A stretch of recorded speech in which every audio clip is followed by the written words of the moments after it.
আসসালামু আলাইকুম শিক্ষার্থীরা, তোমাদেরকে আজকে আমি গুরুত্বপূর্ণ এইচএসসি আইসিটি সংখ্যা পদ্ধতির একটি খুবই চমৎকার একটি জিনিস শেখাবো, যেটি তোমাদের বহু নির্বাচনী অথবা অনুধাবন প্রশ্নে কমন পাওয়ার সম্ভাবনা অনেক বেশি।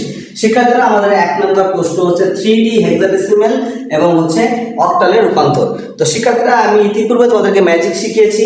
তো এখন দেখো কিভাবে আমরা অক্টালে রূপান্তর করছি, জাস্ট কয়েক সেকেন্ডের মধ্যে শেষ করে দেবো। দেখো 3D, আমরা 3D হেক্সাডেসিমাল, যদি হেক্সাডেসিমালের বিটগুলো দেখো, 3 এর মান হচ্ছে 0011, ডি এর মান হচ্ছে 1101। এখন শিক্ষার্থীরা, অক্টাল মানে 3 বিট, কয় বিট? 3 বিট, পূর্ণাংশ, তাই ডান দিক থেকে 3 বিট এবং খালি জায়গা থাকলে 0। তাহলে শিক্ষার্থীরা 0, এই যে 7 আর এটা হচ্ছে 5, উত্তর হচ্ছে 75 অক্টাল। তাহলে শিক্ষার্থীরা আমরা অক্টালে রূপান্তর করতে পারলাম।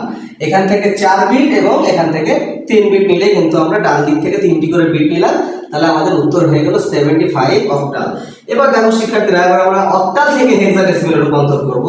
তো 5 এর মান হচ্ছে 101 এবং 7 এর মান হচ্ছে 0 1 2 2 3 4 5 6 এবং 7। 7 এর মান হচ্ছে শিক্ষার্থীরা 4 3টা 1 আমাদেরকে রূপান্তর করতে হবে হেক্সাডেসিমালে। তাহলে 4 বিট, 1 2 3 4, 1 2 3 4, খালি জায়গা থেকে 0 দিতে হবে 3টা, কারণ হেক্সাডেসিমাল মানে বিট মানে 4টি।